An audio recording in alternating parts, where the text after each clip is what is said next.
Hello everyone, this is Rambabu. Welcome to success journey TV channel. ఏపీలో mega DSC రాసేటటువంటి aspirants కి, అదేవిధంగా తెలంగాణలో TET రాసేటటువంటి biological science aspirants అందరికీ కూడా బాగా యూజ్ అయ్యేటటువంటి మెండల్ సిద్ధాంతాలకు సంబంధించినటువంటి మెండల్ ద్విసంకరణ ప్రయోగము, మెండల్ డైహైబ్రిడ్ క్రాస్, అదేవిధంగా సెక్స్ డిటర్మినేషన్, మానవుడిలో లింగ నిర్ధారణ ఏ విధంగా జరుగుతుంది అనేటటువంటిది ఈ టాపిక్ అయిపోయినట్లయితే మనకి గతంలో ఎవల్యూషన్ కి సంబంధించినటువంటి జీవ పరిణామంలో దీనికి సంబంధించినటువంటి మెండల్ ఏకసంకరణ ప్రయోగం గురించి నేర్చుకోవడం జరిగింది. దానికి కంటిన్యూషన్ ఈ టాపిక్. ఇది అయిపోతే తర్వాత మానవుడిలో లింగ నిర్ధారణ, ఈ సెక్స్ డిటర్మినేషన్ లింగ నిర్ధారణ కూడా మనం ఈ రోజు కంప్లీట్ చేసినట్లయితే ఈ చాప్టర్ మనకి పూర్తిగా కంప్లీట్ అయిపోతుంది. నెక్స్ట్ ఇది అయిపోయిన తర్వాత ఇంకొక 3 చాప్టర్లు ఉంటాయండి 10th క్లాస్ లో. సో ఆ చాప్టర్లు కూడా మామూలుగా ఓవరాల్ గా మనకి ఎన్విరాన్మెంట్ కి సంబంధించినటువంటివి, అవన్నీ కూడా జనరల్ గా ఓవరాల్ గా చెప్పొచ్చు. సో కాబట్టి ఈ సిలబస్ మొత్తం కూడా కంప్లీట్ అయిపోయిన తర్వాత మీ అందరికి కూడా ఫస్ట్ నుంచి ప్రాక్టీస్ బిట్స్ ని తయారు చేయడం జరుగుతుంది. తెలుగు అకాడమీ టెక్స్ట్ బుక్ ని బేస్ చేసుకొని ప్రాక్టీస్ బిట్స్ అని మీకు అందించడం జరుగుతుంది. కాబట్టి మాక్సిమం ఈ రోజు ఇప్పటి నుంచి దాదాపు ఒక 20 రోజుల పాటు, ఒక 20 డేస్, మొత్తం ఉన్నటువంటి 45 డేస్ లో ఒక 20 డేస్ క్లాసులు మొత్తం కంప్లీట్ చేసి మిగిలినటువంటి 20 డేస్ లో మొత్తం కూడా ప్రాక్టీస్ బిట్స్ ఇవ్వడానికి ప్రయత్నం చేయడం జరుగుతుందండి. కాబట్టి మనకి అన్ని రకాలైనటువంటి సబ్జెక్టులకు సంబంధించినటువంటి ప్రాక్టీస్ బిట్స్ కూడా మనకి తయారు చేసేటటువంటి ప్రయత్నం అయితే జరుగుతుంది. సో కాబట్టి ఈ రోజు లేట్ లేకుండా మనం ఈ టాపిక్ లో మనం వెళ్దాం. మానవుడిలో లింగ నిర్ధారణ. లింగ నిర్ధారణ తీసుకున్నట్లయితే మరి మానవుడిలో జరిగేటటువంటి లింగ నిర్ధారణ తీసుకున్నట్లయితే అంటే పుట్టబోయేటటువంటి శిశువు అమ్మాయా అబ్బాయా అనేటటువంటిది ముందుగానే తెలుసుకునేటటువంటి ఆ ప్రయత్నం ఏదైతే ఉందో దాన్నే లింగ నిర్ధారణ అని చెప్పడం జరుగుతుంది. సెక్స్ డిటర్మినేషన్ అంటారంటే పుట్టబోయేటటువంటి శిశువు అమ్మాయా లేకపోతే అబ్బాయా అనేటటువంటిది ముందుగానే తెలుసుకునేటటువంటి ప్రయత్నాన్ని ఏమంటారంటే లింగ నిర్ధారణ లేదా సెక్స్ డిటర్మినేషన్ అని చెప్పడం జరుగుతుంది. అయితే దీన్ని ఏ విధంగా తెలుసుకోవాలి మరి? అయితే లింగ నిర్ధారణ అనేది పుట్టబోయేటటువంటి శిశువు అమ్మాయా అబ్బాయా, లేకపోతే పుట్టేటటువంటి శిశువు అమ్మాయి పుట్టినప్పుడు తల్లిని నిందించడం జరుగుతుంది, అంటే దానికి కారణం తల్లి అని చెప్పడం జరుగుతుంది. కాబట్టి మరి ఎవరు ప్రాధాన్యత ఉంటుంది? పుట్టబోయేటటువంటి శిశువుకి ఒకవేళ అమ్మాయి పుట్టినట్లయితే అమ్మాయి పుట్టడంలో ఎవరి ప్రాధాన్యత ఉంటుంది, ఎవరి పాత్ర ఎక్కువగా ఉంటుంది అనేటటువంటిది కూడా ఇక్కడ మనం డిస్కస్ చేద్దామండి. ముందుగా ఇవన్నీ కూడా క్రోమోజోముల మీద ఆధారపడి ఉంటాయి. పుట్టబోయేటటువంటి శిశువు అమ్మాయా అబ్బాయా అనేటటువంటిది డిసైడ్ చేయడానికి అది మొత్తం కూడా మనకి మన శరీరంలో ఉండేటటువంటి క్రోమోజోముల మీద ఆధారపడి ఉంటుంది. అయితే ఈ క్రోమోజోములు అనేవి ముఖ్యంగా మనకి 2 రకాలైనటువంటి, మొత్తం మన శరీరంలో ఉండేటటువంటి మానవ కణాల్లో ఉండేటటువంటి క్రోమోజోములు 46 క్రోమోజోములు ఉంటాయండి. 46 క్రోమోజోములు, వీటిని 23 జతలు అని చెప్పడం జరుగుతుంది. 46 క్రోమోజోములు లేదా 23 జతల క్రోమోజోములు అనేవి మన మానవ శరీరం ప్రతి ఒక్క కణంలో కూడా ఉంటాయి. అయితే ఆ 46 క్రోమోజోముల్లో మనకి మళ్ళీ 2 గ్రూపులుగా డివైడ్ చేయడం జరుగుతుంది. మనకు ఉన్నటువంటి మొత్తం 46 క్రోమోజోములు లేకపోతే 23 జతల క్రోమోజోముల్లో 2 గ్రూపులుగా డివైడ్ చేయడం జరుగుతుంది.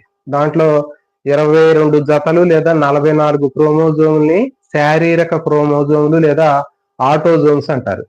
46 క్రోమోజోముల్లో 24 క్రోమోజోముల్ని ఆటోజోమ్స్ అంటారు, శారీరక క్రోమోజోములు లేదా ఆటోజోమ్స్ అంటారు. మిగిలినటువంటి ఒక జత క్రోమోజోమ్ని అంటే 2 క్రోమోజోమ్ని సెక్స్ క్రోమోజోములు లేకపోతే లైంగిక క్రోమోజోములు అంటారు.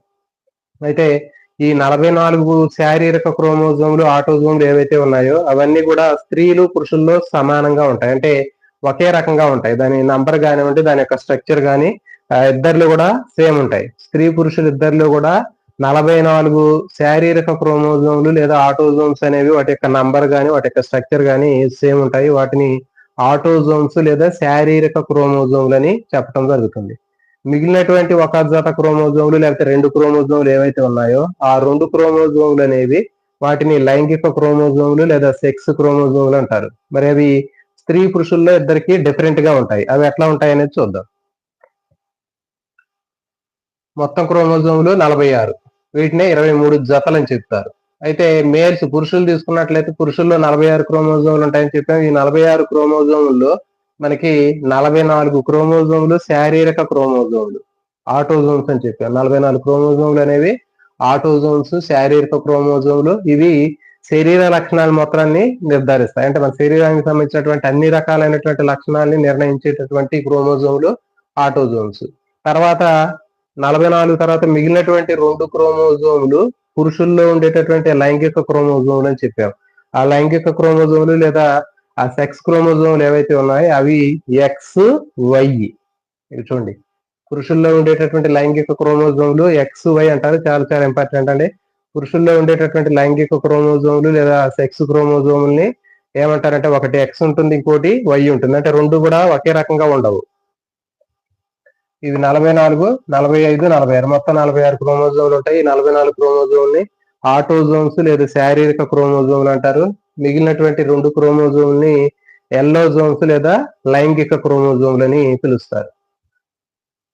అదే ఫీమేల్స్ తీసుకుంటే, లేడీస్ తీసుకున్నట్లయితే లేడీస్ లో 44 శారీరక క్రోమోజోములు ఉంటాయి, సేమ్ ఉంటాయి. ఇవి రెండు మేల్స్ ఫీమేల్స్ కూడా రెండు సేమ్ ఉన్నాయి. తర్వాత మిగిలినటువంటి ఒక జత క్రోమోజోములు ఏవైతే ఉన్నాయో 2 క్రోమోజోములు, ఈ 2 క్రోమోజోములు మేల్స్ ఫీమేల్స్ లో ఇక తీసుకున్నట్లయితే ఫీమేల్స్ లో 2 సేమ్ ఉంటాయి. ఈ 2 లైంగిక క్రోమోజోములు లేడీస్ లో సేమ్ ఉంటాయి. ఎక్స్ ఎక్స్ అనేటటువంటి కాంబినేషన్ లో 2 ఒకే రకమైనటువంటి లైంగిక క్రోమోజోములు అనేవి ఉండటం జరుగుతుంది. మొత్తం 46. అయితే ఎగ్జామ్ లో అడిగేటటువంటి బిట్ ఏంటంటే పురుషుల్లో ఉండేటటువంటి లైంగిక క్రోమోజోములు లేదా సెక్స్ క్రోమోజోములు అనేవి ఏ రకానికి చెందినవని కింద ఆప్షన్స్ ఇస్తాడు. X X, Y Y, X Y, Y X, so అట్లా కాంబినేషన్స్ ఇస్తాడు. పురుషుల్లో అయితే ఎక్స్ వై, అదే స్త్రీలలో అయితే రెండు కూడా ఎక్స్ ఎక్స్. లైంగిక క్రోమోజోములు రెండు ఒకే రకంగా ఉండేటటువంటి జత అనేది ఎవరిలో ఉంటుంది? పురుషులు, స్త్రీలు, ఇద్దరు, ఎవరు కాదు. సో ఇట్లా ఆప్షన్స్ ఇచ్చినప్పుడు మనకి రెండు సేమ్ ఉండేవి స్త్రీలు, రెండు లైంగిక క్రోమోజోములు రెండు కూడా డిఫరెంట్ గా ఉండేవి పురుషులు. ఓకే, ఇప్పుడు చూడండి, సంయోగ బీజాలు ఏర్పడేటప్పుడు అంటే ఈ స్త్రీ పురుషుల్లో మరి లింగ నిర్ధారణ అనేది ఏ విధంగా జరుగుతుంది? ఈ క్రోమోజోమ్ లో ఉండేటటువంటి లైంగిక క్రోమోజోమ్ లో ఉండేటటువంటి తేడా ఆధారంగా పుట్టబోయేటటువంటి శిశువు అమ్మాయి పుడుతుందా అబ్బాయి పుడుతుందా, మరి అమ్మాయి పుట్టినప్పుడు ఆ ప్రాధాన్యత అనేది ఎవరికి ఉంటుంది అనేటటువంటి విషయాన్ని మనం ఇక్కడ గుర్తు చేసుకున్నాం. ఇక్కడ చూడండి, పురుషులు తీసుకున్నట్లయితే 44 శారీరక క్రోమోజోములు, 2 లైంగిక క్రోమోజోములు, 44, 45, 46. స్త్రీలు తీసుకున్నట్లయితే 44 శారీరక క్రోమోజోములు, 2 లైంగిక క్రోమోజోములు, ఎక్స్ ఎక్స్. ఇవి సెక్స్ క్రోమోజోమ్స్. ఇప్పుడు సంయోగ బీజాలు వస్తున్నాయి. అంటే పురుషుల నుంచి శుక్రకణాలు వచ్చినప్పుడు, చూడండి, పురుషుల నుంచి శుక్రకణాలు వచ్చినప్పుడు చూడండి 44లో సగం 22, తర్వాత దీంట్లో సగము ఒకటి ఎక్స్ ఇంకోటి వై వచ్చింది. అంటే చూడండి, ఎప్పుడైనా సరే క్షయకరణ విభజన అనేది ఎక్కడ జరుగుతుందంటే సంయోగ బీజాల్లో క్షయకరణ విభజన జరుగుతుంది. గుర్తుపెట్టుకోండి, అండకణాలు శుక్రకణాల్లో క్షయకరణ విభజన జరుగుతుంది. అంటే అండాలు తయారయ్యేటప్పుడు కానివ్వండి, శుక్రకణాలు తయారయ్యేటప్పుడు కానివ్వండి, వాటి మాతృకణాల్లో ఉండేటటువంటి ఎన్ని క్రోమోజోములు ఉంటాయో వాటిలో సగం క్రోమోజోములు అనేవి ఉంటాయి. అది క్షయకరణ విభజన లేదా మియాసిస్. గుర్తుపెట్టుకోండి, సమ విభజనలో మాత్రం క్రోమోజోముల సంఖ్య అనేది తల్లి కణాల్లో ఎన్ని ఉంటాయో పిల్ల కణాల్లో కూడా అన్ని కణాలు ఉంటాయి. కానీ క్షయకరణ విభజన అనేది కేవలం శుక్రకణాలు అండకణాల్లోనే జరుగుతుంది. గుర్తుపెట్టుకోవాలి, క్షయకరణ విభజన లేదా మియాసిస్ ప్రాసెస్ అనేది కేవలం లైంగిక కణాలు అంటే ఏంటి, శుక్రకణాలు అండకణాలు, gametes, male gametes, female gametes, లేకపోతే స్పెర్మ్స్, ఎగ్స్ అని చెప్తారు కదా, వాటిలోనే క్షయకరణ విభజన లేదా మియాసిస్ అనే ప్రాసెస్ జరుగుతుంది. మరి అట్లా జరగటం వల్ల ఏమవుతుందంటే శరీరంలో ఎన్ని కణాలు ఉంటాయి, ఎన్ని క్రోమోజోములు ఉంటాయి, ఆ క్రోమోజోముల యొక్క సంఖ్యకు సగానికి తగ్గించబడినటువంటి క్రోమోజోములు అనేవి మనకి శుక్రకణాలు అండకణాల్లో ఉంటాయి. ఇప్పుడు చూడండి, పురుషుల్లో ఉండేటటువంటి క్రోమోజోములు 46 అని చెప్పారు. మరి 46 క్రోమోజోములు ఉన్నటువంటి వాటిలో క్షయకరణ విభజన జరిగి శుక్రకణం తయారైనప్పుడు సగం క్రోమోజోములు ఉంటాయి. అంటే ఏంటి, 23 క్రోమోజోములు అనేవి మనకి ఇక్కడ కనిపిస్తున్నాయి. అంటే 22 ప్లస్ ఎక్స్ లేకపోతే 22 ప్లస్ వై. అంటే చూడండి, శారీరక క్రోమోజోములు సగమైనవి, లైంగిక క్రోమోజోములు అనేవి సగమైనవి. అంటే ఏంటి, 2 ఎక్స్ వైలో ఎక్స్ వై. కాబట్టి ఇక్కడ నుండి పురుషుల నుంచి వచ్చేటటువంటి శుక్రకణాల్లో అన్ని శుక్రకణాల్లోనూ శారీరక క్రోమోజోములు 22 సేమ్ ఉంటాయి. తర్వాత లైంగిక క్రోమోజోములు తీసుకున్నట్లయితే ఈ లైంగిక క్రోమోజోముల్లో మనకి కొన్ని శుక్రకణాల్లో ఎక్స్ ఉంటది, కొన్నిట్లో వై క్రోమోజోమ్ ఉంటుంది.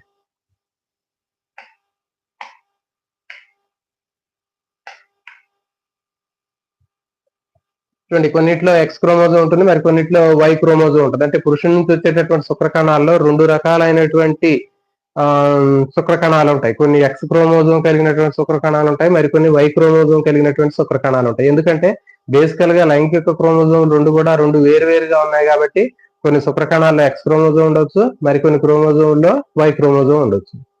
తర్వాత శారీరక క్రోమోజోములు మాత్రం 22 కామన్ గా ఉంటాయి. ఏ శుక్రకణంలోనైనా ఏ అండకణంలోనైనా ఆ శారీరక క్రోమోజోములు 22 సేమ్ ఉంటాయి. ఆ లైంగిక క్రోమోజోములు మాత్రం పురుషులు తీసుకుంటే కొన్ని శుక్రకణాల్లో ఎక్స్ ఉండొచ్చు, కొన్నిట్లో వై ఉంటుంది.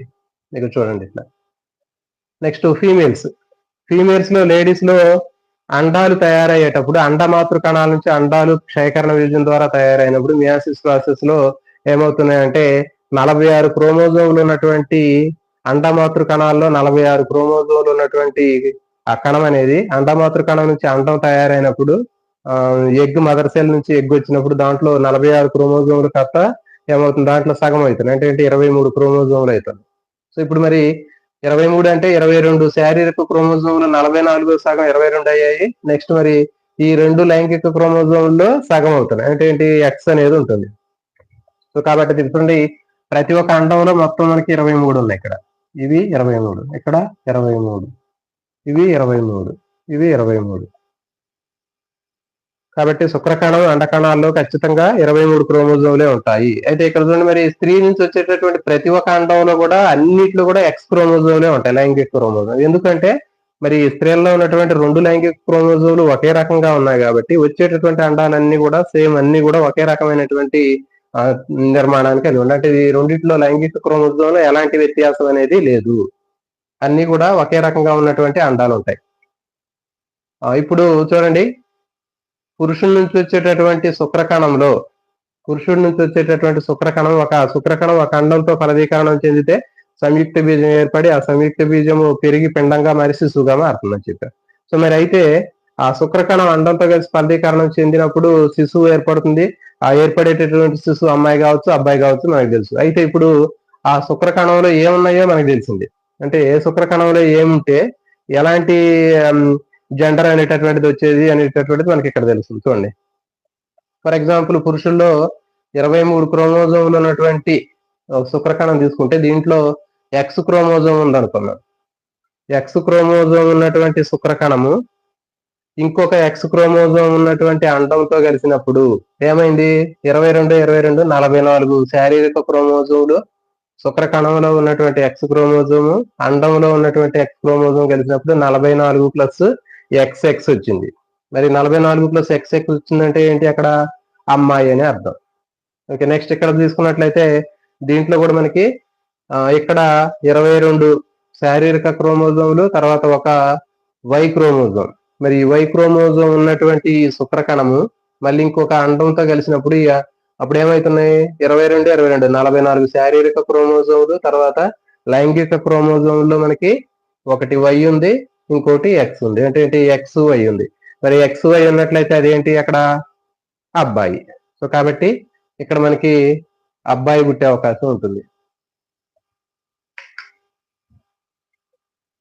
అంటే ఇక్కడ చూడండి, లింగ నిర్ధారణలో ఎవరి పాత్ర ఎక్కువగా ఉంటుంది అంటే తండ్రి పాత్ర ఎక్కువగా ఉంటుంది, అంటే జంటి పాత్ర ఎక్కువగా ఉంటుంది. ఇక్కడ చూడండి, ఫర్ ఎగ్జాంపుల్ పుట్టేటటువంటి శిశువు అబ్బాయి అనుకోండి. మరి అబ్బాయి పుట్టాలి అంటే చూడండి, మరి ఆ ఇచ్చేటటువంటి ఆ స్పెర్మ్ ఏదైతే ఉందో ఆ శుక్రకణంలో వై క్రోమోజోమ్ ఉన్నటువంటి శుక్రకణము పురుషుడి నుంచి వచ్చినట్లయితే అది స్త్రీలో ఉన్నటువంటి అండంతో కలిసినప్పుడు వై, మళ్ళీ ఇక్కడ XY ఉన్నటువంటి అబ్బాయి పుట్టే అవకాశం ఉంటుంది.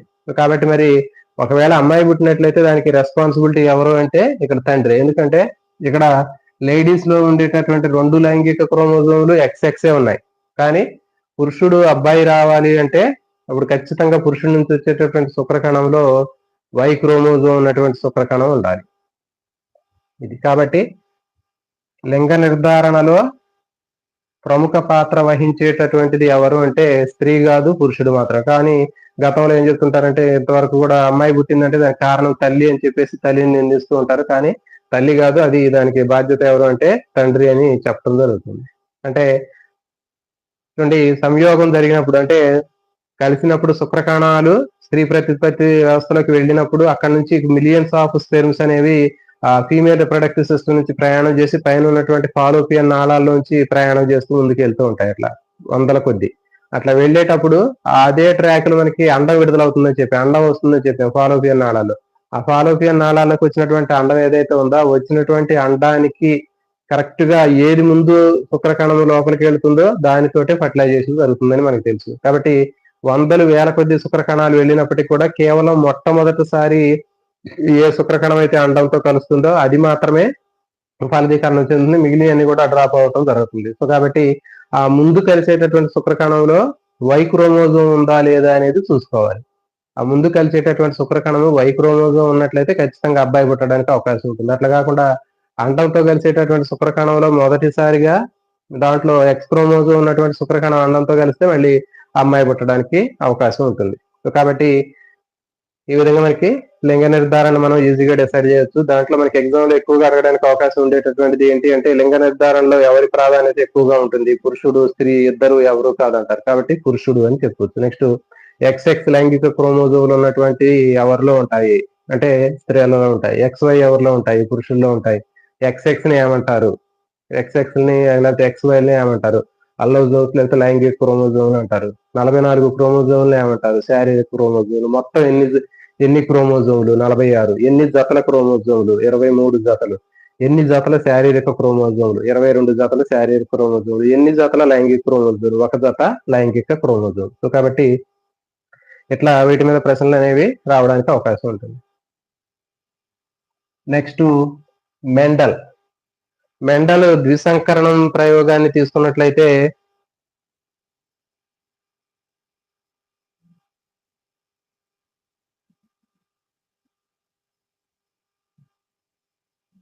మెండల్ ద్విసంకరణం ఆల్రెడీ మనం మెండల్ ఏకసంకరణ ప్రయోగం గురించి చెప్పాం. అంటే మెండల్ బఠానీ మొక్కల్లో కేవలం ఒకే లక్షణాన్ని దృష్టిలో పెట్టుకుని చేసినటువంటి సంకర ప్రయోగాల్ని మెండల్ ఏకసంకర ప్రయోగం అని చెప్పడం జరిగింది.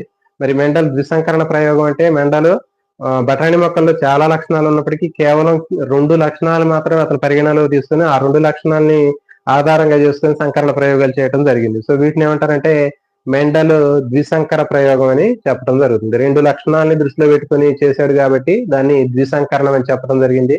కేవలం ఒకే లక్షణాన్ని ఆధారంగా చేసుకుని చేసినటువంటి సంకర ప్రయోగాన్ని ఏక సంకరణం అంటారు.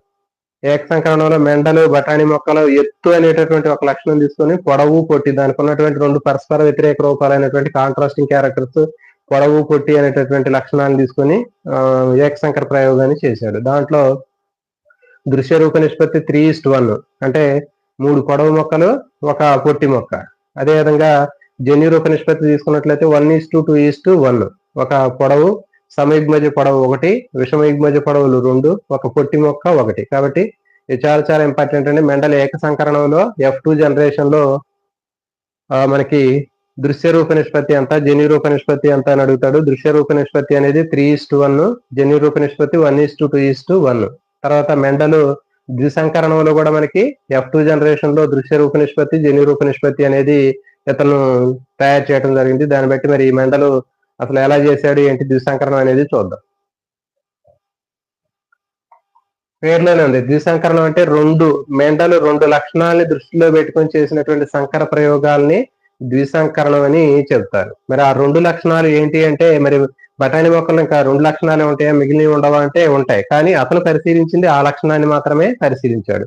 సో కాబట్టి మెండల్ చేసినటువంటి బఠానీ మొక్కల్లో కేవలం 2 లక్షణాలను పరిగణలో తీసుకొని 2 లక్షణాలని ఆధారంగా చేసినటువంటి సంకర ప్రయోగాన్ని డైహైబ్రిడ్ క్రాస్ లేకపోతే ద్విసంకర ప్రయోగం అని చెప్పడం జరుగుతుంది.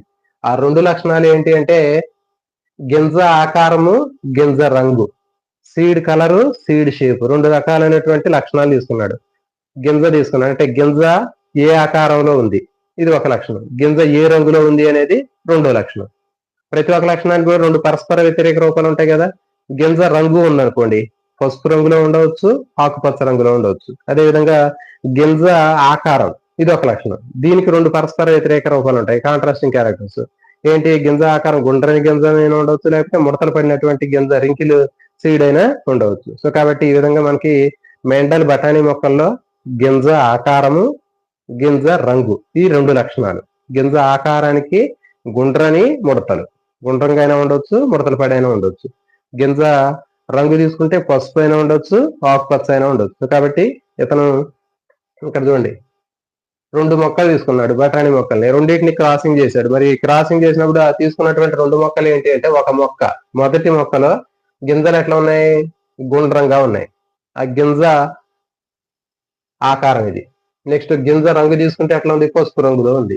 నెక్స్ట్ ఇంకొక మొక్క తీసుకున్నాడు. ఆ మొక్కలో గింజ ఆకారం ఎట్లా ఉంది? ముడతలు పడినటువంటి గింజలు ఉన్నాయి. ఆ గింజ రంగు ఎట్లా ఉంది? ఆకుపచ్చ రంగులో ఉంది. ఇది రెండవ మొక్క.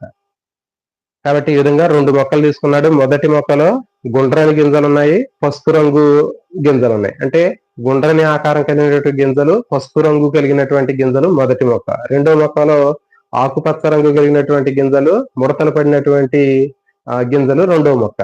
సో ఈ 2 మొక్కల్ని ఇతను సంకరణం చేశాడు. మరి సంకరణం చేసేటప్పుడు ఇవి జనక మొక్కలు ఇవి, ఈ 2 మొక్కలు. మరి వీటి నుంచి సంయోగ బీజాలు వస్తాయి. మరి సంయోగ బీజాలు వచ్చేటప్పుడు చూడండి, గుండ్రని గింజలకు సంబంధించినటువంటి 2 జన్యువులు ఉంటాయి. ప్రతి ఒక్క లక్షణానికి రెండు జన్యువులు ఉంటాయని చెప్పి మనం గతంలో కూడా. ఆ 2 జన్యువుల్ని యుగ్మ వికల్పకాలు అంటారు. ఆ 2 యుగ్మ వికల్పకాలు కూడా 2 సేమ్ ఉంటే సమయుగ్మజాలు అంటారు, వేరువేరుగా ఉంటే విషమయుగ్మజాలు అంటారు. ఇక్కడ చూడండి, గుండ్రని గింజలు అనేటటువంటి లక్షణానికి ఒక జత జన్యువులు ఉంటాయి, పసుపు రంగు లక్షణానికి ఒక జత జన్యువులు ఉంటాయి, ముడతల గింజలకి ఒక జత జన్యువులు ఉంటాయి, ఆకుపచ్చ రంగుకి ఒక జత జన్యువులు ఉంటాయి. మరి ఆ జన్యువులు ఎట్లా ఉంటాయి అనేది చూస్తే, గుండ్రని గింజలు అనేటటువంటి లక్షణానికి 2 జన్యువులు ఉంటాయని చెప్పారు. అవి ఏంటి అంటే క్యాపిటల్ ఆర్. నెక్స్ట్ పసుపు రంగు గింజలు అనేటటువంటి లక్షణానికి క్యాపిటల్ వై. నెక్స్ట్ ముడతలు పడినటువంటి రెండో మొక్క, ముడతలు పడినటువంటి గింజలు తీసుకున్నట్లయితే, ముడతల గింజలు ఉన్నటువంటి మొక్కలు ముడతల గింజకు సంబంధించినటువంటి లక్షణానికి స్మాల్ ఆర్. ఆకుపచ్చ రంగు లక్షణానికి సంబంధించినటువంటి ఒక జత జన్యువులు స్మాల్ వై. ఓకే. సో కాబట్టి ఇప్పుడు capital R, capital Y, small R, small Y. So ఇవి మనకి జనకతరం మొక్కలో ఉన్నటువంటి సంయోగ బీజాలు. అంటే వీటి నుంచి సంయోగ బీజాలు వస్తే చూడండి, క్యాపిటల్ ఆర్ అంటే గుండ్రని గింజల లక్షణానికి సంబంధించినటువంటి ఒక జన్యువు వచ్చింది. ఎప్పుడైనా సరే చూడండి, సంయోగ బీజాలు ఏర్పడేటప్పుడు ఆ క్రోమోజోముల సంఖ్య అనేది సగం అవుతుంది. ఒక లక్షణానికి ఉండేటటువంటి క్రోమోజోములు ఎన్ని ఉంటాయో అవి సగానికి తగ్గించబడతాయని చెప్పి. మరి ఇక్కడ చూడండి, ఈ 2 లక్షణాలకు సంబంధించినటువంటి ఈ లక్షణానికి సంబంధించినటువంటి 2 జన్యువులు ఒక జన్యువు వచ్చింది. గుండ్రని లక్షణానికి, పసుపు లక్షణానికి సంబంధించి ఒక జన్యువు వచ్చింది. ఈ సంయోగ బీజాలు, ఈ మొక్క నుంచి వచ్చినటువంటి సంయోగ బీజాల్లో ముడతలు పడినటువంటి గింజ లక్షణానికి సంబంధించి ఆ స్మాల్ ఆర్ లో ఒక స్మాల్ ఆర్ వచ్చింది. ఆకుపచ్చ రంగు సంబంధించినటువంటి స్మాల్ వై లో ఒక స్మాల్ వై వచ్చింది. ఇవి సంయోగ బీజాలు. ఇప్పుడు సంయోగ బీజాలు 2 కలుస్తున్నాయి. సంయోగ బీజాలు కలిస్తే మనకి అక్కడ ఫలదీకరణం జరుగుతుంది. ఫలదీకరణం జరిగి మొదటి తరం మొక్కలు వస్తున్నాయి. ఆ మొదటి తరం మొక్కలు ఎట్లా ఉంటాయో చూద్దాం. ఇక చూడండి, capital R, small R, capital Y, small Y. ఇది మొదటి తరం మొక్కలు, F1 జనరేషన్. మరి మొదటి తరంలో వచ్చినటువంటి మొక్కలు ఎట్లా ఉన్నాయో చూద్దాం. ఇక చూడండి, క్యాపిటల్ ఆర్, స్మాల్ ఆర్ అన్ని కూడా గుండ్రని గింజలు ఉన్నాయి. వీటికి పసుపు రంగు కలిగినటువంటి గింజలు ఉన్నాయి. గుండ్రని ఆకారం కలిగినటువంటి గింజలు, పసుపు రంగు కలిగినటువంటి గింజలు ఉన్నాయి. ఇక చూడండి, capital R, small R, capital Y, small Y. అంటే చూడండి, క్యాపిటల్ ఆర్, స్మాల్ ఆర్ అంటే గుండ్రని లక్షణం, ఇది ముడతల లక్షణం. అంటే ముడతలు పడినటువంటి లక్షణానికి సంబంధించినటువంటి జన్యువు ఉన్నప్పటికీ కూడా అది దీని మీద గుండ్రని గింజల లక్షణం అనేది బహిర్గత లక్షణాన్ని ప్రదర్శించింది. తర్వాత ఆకుపచ్చ రంగుకు సంబంధించినటువంటి జన్యువు ఉన్నప్పటికీ కూడా దాని మీద పసుపు రంగు లక్షణానికి సంబంధించినటువంటి జన్యువు బహిర్గత లక్షణాన్ని ప్రదర్శించింది. సో కాబట్టి ఇక్కడ గుండ్రని పసుపు రంగులో ఉన్నటువంటి మొక్కలు వచ్చినప్పటికీ వాటిలో గుండ్రని లక్షణానికి సంబంధించినటువంటి జన్యువుతో పాటు ముడతల లక్షణానికి సంబంధించిన జన్యువు కూడా ఉంది. తర్వాత పసుపు రంగు గింజలు ఉన్నటువంటి ఆ విత్తనాలు వచ్చినప్పటికీ దాంట్లో పసుపు రంగు లక్షణానికి సంబంధించినటువంటి జన్యువు ఉన్నప్పటికీ దాంతో పాటు ఆకుపచ్చ రంగుకు సంబంధించినటువంటి జన్యువు కూడా ఉంది. ఇది మొదటి తరం. మొదటి తరంలో వచ్చినటువంటి మొక్కల్ని మళ్ళీ ఏం చేశాడంటే వాటికి మళ్ళీ పాలినేషన్ చేశాడు. వాటికి క్రాసింగ్ చేసి F2 జనరేషన్ ని తయారు చేశాడు. రెండవ తరాన్ని తయారు చేశాడు. ఆ తయారైనటువంటి రెండవ తరం మొక్కల్ని పరిశీలించినప్పుడు ఎట్లా ఉన్నాయి ఏంటి అనేది చూద్దాం. మరి రెండవ తరం మొక్కలు రావాలి అంటే చూడండి, మొదటి తరం మొక్కల్లో ఉన్నటువంటి సంయోగ బీజాలు అనేవి ఎట్లా వస్తున్నాయి అనేది చూద్దాం. ఇది చూడండి, ఇది మొదటి తరం. వీటి నుంచి సంయోగ బీజాలు తీసుకోవాలంటే మనకి ఎట్లా వేసుకోవచ్చు. Capital R, small R, capital Y, small Y కదా. ఈ క్యాపిటల్ ఆర్ ని దీంతో capital R small Y, next small R capital Y, small R small Y. So ఇట్లా మనకి మల్టిప్లికేషన్ చేయడం వల్ల 4 రకాల సంయోగ బీజాలు వస్తాయి.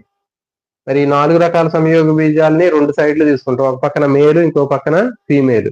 ఇది మేలు, ఇది ఫీమేలు, ఇది మేలు తీసుకున్నాం. తీసుకొని చక్కర బోర్డు రూపొందించాం. ఈ రూపొందించినటువంటి చక్కర బోర్డులో చూడండి, వీటిని మల్టిప్లై చేయడమే. Capital R into capital R, ఇక్కడ ఆర్ వచ్చింది. వై వై, ఈ రెండింటిని కలిపి ఇక్కడ వేస్తున్నాం. R, capital R small R, capital R small R, capital Y capital Y, capital R small R, capital Y small Y. So కాబట్టి ఈ విధంగా మనం మొత్తం కూడా మల్టిప్లికేషన్ చేసి యాజ్ ఇట్ ఈజ్ గా అక్కడ ఉన్నటువంటి వాటిని మనం అక్కడ వేసుకోవాలి. వేసుకునేటప్పుడు ముందు క్యాపిటల్ లెటర్ ముందు వేసుకొని తర్వాత స్మాల్ లెటర్ వేసుకున్నట్లయితే మనకి కన్ఫ్యూజ్ లేకుండా అవుతుంది. సో ఈ విధంగా మొత్తం మనకి ఈ చక్కర బోర్డు రూపొందించిన తర్వాత ఎన్ని మొక్కలు వచ్చాయి అనేది మనం పరిశీలించాలి. అంటే జనక మొక్కలు ఎన్ని ఉన్నాయి, అంటే జనక తరంలో మనం తీసుకున్నటువంటి మొక్కలు ఎన్ని ఉన్నాయి, కొత్త లక్షణాలు కలిగినటువంటి మొక్కలు ఎన్ని ఉన్నాయి అనేది మనం ఇక్కడ అబ్జర్వ్ చేయాలి. అంటే ఏంటి చూడండి, ఇక్కడ గుండ్రని గింజలు, పసుపు రంగు గింజలు. అంటే ఏంటి, గుండ్రని ఆకారం కలిగినటువంటి గింజలు, పసుపు రంగు కలిగినటువంటి గింజలు కలిగినటువంటి మొక్కలు ఇక్కడ తీసుకున్నాం. తర్వాత ముడతలు పడినటువంటి గింజలు, ఆకుపచ్చ రంగు కలిగినటువంటి గింజలు కలిగినటువంటి ఇంకో మొక్క. సో కాబట్టి ఇక్కడ మనకి మొత్తం ఎన్ని, ఇదొక రంగు, ఇదొక లక్షణం, ఇదొక లక్షణం వచ్చింది. కాబట్టి ఈ 2 లక్షణాలతో పాటు ఇంకా అదనంగా మరొక 2 లక్షణాలు కలిగినటువంటి కొత్త మొక్కలు అనేవి రావడం జరుగుతుంది. అవి ఎట్లా వస్తున్నాయి అనేది మనం పరిశీలించినట్లయితే చూడండి, మొత్తం 16 మొక్కలు అనేవి ఇక్కడ రావడం జరిగింది. దీంట్లో గుండ్రని పసుపు, గుండ్రని గింజలు, పసుపు రంగు కలిగినటువంటి గింజలు అనేవి 9 వచ్చాయి. చూడండి ఇక్కడ 1 2 3 4 5 6 7 8 తర్వాత 9 వచ్చాయి గుండ్రని పసుపు. తర్వాత గుండ్రని ఆకుపచ్చ, ఇవి 3 వచ్చాయి. గుండ్రని ఆకుపచ్చ, గుండ్రని ఆకుపచ్చ 1, గుండ్రని ఆకుపచ్చ 2, నెక్స్ట్ గుండ్రని ఆకుపచ్చ 3. సో ఇవి 3 వచ్చాయి. నెక్స్ట్ ముడతల ఆకుపచ్చ, ముడతల ఆకుపచ్చ మనకి ముడతల పసుపు, ముడతల పసుపు 3 వస్తుంది. చూడండి, ముడతలు పసుపు అనేవి ముడతల పసుపు, ముడతల పసుపు, ముడతల పసుపు 3 వచ్చాయి ఇవి. తర్వాత ముడతల ఆకుపచ్చ లాస్ట్ లో 1 ఉంది. సో కాబట్టి మనకి ఈ వచ్చినటువంటి వాటిలో గుండ్రని పసుపు కలిగినటువంటివి 9, గుండ్రని ఆకుపచ్చ కలిగినటువంటి 3, ముడతల పసుపు కలిగినటువంటి 3, ముడతల ఆకుపచ్చ కలిగినటువంటిది 1 వచ్చింది. కాబట్టి ఇది ఏంటి అంటే దృశ్య రూప నిష్పత్తి. మెండల్ ద్విసంకర ప్రయోగంలో F2 తరంలో దృశ్య రూప నిష్పత్తి ఏంటి అంటే 9:3:3:1. ఇది గుర్తుపెట్టుకొని చాలా చాలా ఇంపార్టెంట్. మెండల్ ద్విసంకర ప్రయోగంలో F2 తరంలో మనకి వచ్చేటటువంటి నిష్పత్తి, దృశ్య రూప నిష్పత్తి ఇది 9:3:3:1. చాలా చాలా ఇంపార్టెంట్, ఇది గుర్తుపెట్టుకోండి. అయితే ఇక్కడ చూడండి, మనకి జనక తరంలో ఉన్నటువంటి జనక సంయోజకాలు ఇవి. గుండ్రని పసుపు, గుండ్రని పసుపు, ఓకే, గుండ్రని గింజలు, పసుపు రంగు కలిగినటువంటివి ఇవి జనక తరంలో ఉన్నటువంటి మొక్కలు. నెక్స్ట్ ముడతలు ఆకుపచ్చ, ముడతలు ఆకుపచ్చ అనేది ఇది. ఈ 2 మనకి జనక తరంలో ఉన్నటువంటి లక్షణాలు, జనక సంయోజకాలు అంటారు. మరి తర్వాత మరి ఈ జనక సంయోజకాల నుంచి గుండ్రని పసుపు ఉంది కానీ గుండ్రని ఆకుపచ్చ లేదు. ఇక్కడ చూడండి, గుండ్రని పసుపు ఉంది కానీ గుండ్రని ఆకుపచ్చ లేదు. ఓకేనా, గుండ్రని పసుపు ఉంది కానీ గుండ్రని ఆకుపచ్చ లేదు, ముడతల ఆకుపచ్చ ఉంది.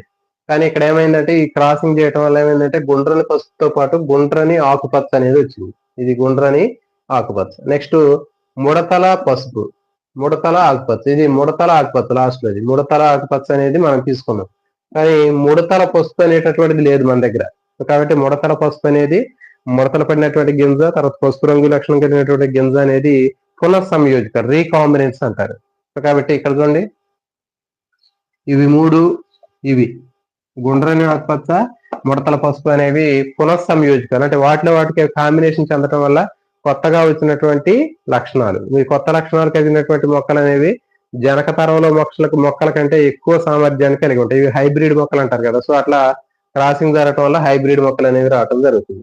మరి వీటిలో F2 తరంలో జన్యు రూప నిష్పత్తి అనేది ఎంత ఉందనేది చూద్దాం. జన్యు రూప నిష్పత్తి తీసుకున్నట్లయితే దీంట్లో మీకు చూడండి 1:2:4:1:1:2:1. ఇది మనకి కేవలం ఇంటర్మీడియట్ లో ఉంటుంది. 10th క్లాస్ లో ఉండదు. 10th క్లాస్ స్టాండర్డ్ కి ఓన్లీ దృశ్య రూప నిష్పత్తి మాత్రమే ఉంటుంది. జన్యు రూప నిష్పత్తి స్కూల్ అసిస్టెంట్ వాళ్ళకి మాత్రం ఇది పనిచేస్తుంది. స్కూల్ అసిస్టెంట్ బయాలజికల్ సైన్స్ వాళ్ళకి మాత్రం ఈ జన్యు రూప నిష్పత్తి గుర్తుపెట్టుకోండి. దృశ్య రూప నిష్పత్తి మాత్రం ఎస్జిటి వాళ్ళు ఖచ్చితంగా గుర్తుపెట్టుకోవాలి. స్కూల్ అసిస్టెంట్ వాళ్ళు కూడా గుర్తుపెట్టుకోవాలి. 12:24 12 12 1 12:24 12 12 1 12:24 12 12 1. సో ఈ విధంగా మీరు గుర్తుపెట్టుకుంటే 12:24 12 12 1 చూడండి 12:24 12 12 1. సో ఈ విధంగా గుర్తుపెట్టుకోండి 12:24 12 12 1 అనేది మనకి మెండల్ ద్విసంకరణంలో F2 తరంలో జన్యు రూప నిష్పత్తి. అదే దృశ్య రూప నిష్పత్తి అయితే 9:3:3:1. సో ఇది మెండల్కి సంబంధించినటువంటి ద్విసంకర ప్రయోగము. మెండల్ ద్విసంకరణం వలన ఇతను చెప్పినటువంటి సిద్ధాంతం ఏంటంటే స్వతంత్ర వ్యూహన సిద్ధాంతం, లా ఆఫ్ ఇండిపెండెంట్ అసోర్ట్మెంట్ అంటారు. లా ఆఫ్ ఇండిపెండెంట్ అసోర్ట్మెంట్ లేకపోతే స్వతంత్ర వ్యూహన సిద్ధాంతం అంటారు. అంటే ఏంటి అంటే ఒక లక్షణానికి సంబంధించినటువంటి ఒక జత జన్యువులు మరొక లక్షణానికి సంబంధించినటువంటి జత జన్యువుల పైన ఎలాంటి ప్రభావాన్ని చూపించకుండా స్వతంత్రంగా వ్యవహరిస్తాయి అని చెప్పడం జరుగుతుంది. దాన్నే మెండల్ స్వతంత్ర వ్యూహన సిద్ధాంతం అని చెప్తారు. అంటే ఒక లక్షణానికి సంబంధించినటువంటి ఒక జత జన్యువులు ఇక్కడ చూడండి, గింజ ఆకారానికి సంబంధించినటువంటి జన్యువులు మరొక లక్షణానికి సంబంధించినటువంటి ఒక జత జన్యువుల పైన, అంటే గింజ ఆకారానికి సంబంధించినటువంటి గింజ రంగుకు సంబంధించినటువంటి జన్యువుల పైన ఎలాంటి ప్రభావాన్ని చూపించకుండా స్వతంత్రంగా వ్యవహరిస్తాయని చెప్తున్నాడు. అంటే గింజ ఆకారం తీసుకున్నప్పుడు గుండ్రని గింజల లక్షణం అనేటటువంటిది ఈ లక్షణానికి సంబంధించిన జన్యువులు ముడతలు పడినటువంటి గింజల లక్షణానికి సంబంధించిన జన్యువుల పైన ప్రభావాన్ని చూపిస్తాయి. కానీ గింజ రంగుకు సంబంధించినటువంటి జన్యువులు ఆకారానికి సంబంధించినటువంటి జన్యువు మీద ఎలాంటి ప్రభావాన్ని చూపించదు. ఆకారానికి సంబంధించిన జన్యువు మీదే ప్రభావం చూపించదు. కానీ ఆకారానికి సంబంధించినటువంటి జన్యువు రంగుకు సంబంధించినటువంటి జన్యువు మీద ఎలాంటి ప్రభావాన్ని చూపించదు అని చెప్తుంది. సో దీన్నే లా ఆఫ్ ఇండిపెండెంట్ అసోర్ట్మెంట్ అని చెప్తారు.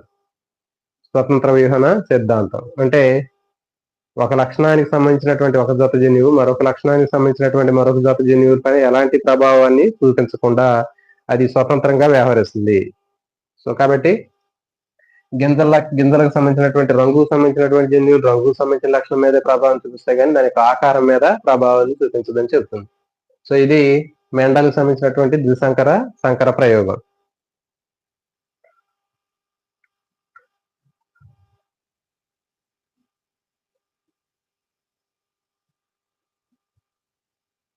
ఓకే అండి, లైవ్ లోకి వచ్చినటువంటి ఆస్పిరెంట్స్ అందరికి కూడా గుడ్ ఈవినింగ్ అండి. రాజశేఖర్ గారు, స్వప్న గారు, వీరయ్య గారు, రాజకుమారి గారు, సంధ్య గారు అందరికి కూడా గుడ్ ఈవినింగ్ అండి. మీ ప్రిపరేషన్ మీరు కంప్లీట్ చేయండి అండి. మీకు మ్యాక్సిమం ఇవన్నీ కూడా మీ డిఎస్సి ఎగ్జామ్ స్టార్ట్ అయ్యే లోపల మ్యాక్సిమం సిలబస్ మొత్తం కూడా మీకు అన్నిటిని కూడా సిలబస్ చేయడం జరుగుతుందండి. మ్యాక్సిమం కొన్ని ఎట్లాంటి బోర్డు యూజ్ చేసి చెప్పాల్సినటువంటి కంపల్సరీగా బోర్డు యూజ్ చేస్తానండి. తర్వాత కొన్ని జనరల్ గా మనం వింటే సరిపోయేటటువంటి వాటిని మొత్తం కూడా మనకి త్వరగా మనం క్లాస్ ని కంప్లీట్ చేయొచ్చు. ఇవన్నీ రాయాలంటే మీకు ఖచ్చితంగా నాకు ఒక గంట టైం అనేది పడుతుందండి. ఇవన్నీ మొత్తం మళ్ళీ రాయాలి మళ్ళీ జాగ్రత్తగా. సో దీనికి ఆ గంట టైంలో మనం ఇంకా వేరేది చెప్పొచ్చు. కాబట్టి ఖచ్చితంగా ఏమైనా ఉపయోగపడేటటువంటి అంశాలు ఉన్నట్లయితే 100% బోర్డుని యూజ్ చేసి చెప్తామండి. కాబట్టి నెక్స్ట్ మళ్ళీ ఇంకా ఈ 10th సంబంధించినటువంటి మూడు చాప్టర్లు అట్లా ఉన్నాయి. సో అవి కూడా కంప్లీట్ అయిపోతే మనకి నెక్స్ట్ 9th ఆల్రెడీ 8th చెప్తున్నాము. 9th క్లాస్ కూడా మనకి ఓవరాల్ గా చెప్పేస్తున్నాం. వాటికి సంబంధించిన ప్రాక్టీస్ బిట్లు కూడా మీకు ఇస్తాము. తర్వాత ఒక 15 days లో దాదాపు మ్యాక్సిమం సిలబస్ దాన్ని కంప్లీట్ అయిన తర్వాత లాస్ట్ 15 రోజుల్లో ముఖ్యమైనటువంటి అకాడమీ టెక్స్ట్ బుక్ ని బేస్ చేసి తయారు చేసినటువంటి బిట్ని మీకు ఇవ్వడానికి ప్రయత్నం చేస్తామండి. ఒక లైవ్ లోకి వచ్చినటువంటి ఆస్పిరెంట్స్ అందరూ కూడా గుడ్ ఈవినింగ్ అండి. అందరూ లైవ్ అయితే లైక్ చేయడం అనేది మర్చిపోద్దండి. ఎందుకంటే మిగిలినటువంటి ఆస్పిరెంట్స్ అందరూ కూడా ఈ లైవ్ అనేది రీచ్ అవ్వాలి అంటే ఖచ్చితంగా మనం లైవ్ ని లైక్ చేస్తేనే ఎక్కువగా మనకి లైవ్ అనేది అందరికీ రీచ్ అవుతుంది. ఓకే, థ్యాంక్ యూ అండి. మళ్ళీ ఈవినింగ్ ఇంకేమైనా అవకాశం ఉన్నప్పుడు మనకి ఆల్రెడీ జీకే మనం రెగ్యులర్ కొన్ని టాపిక్లు చదువుతున్నాము. ఈ రోజు కూడా కంటిన్యూ అవుతుంది. దాంతో పాటు కరెంట్ అఫైర్స్ సంబంధించినటువంటిది కూడా ప్లాన్ చేస్తున్నాను. కాబట్టి కరెంట్ అఫైర్స్ సంబంధించినటువంటి అంశాలు కూడా రెగ్యులర్ గా మనం ప్రతిరోజు ఒక 3-4 టాపిక్లు మనం నేర్చుకున్నట్లయితే 100% మనం దాంట్లో కూడా మంచిగా సక్సెస్ అవడానికి అవకాశం ఉంటుంది. కాబట్టి అందరికి కూడా good evening, all the best, జై హింద్.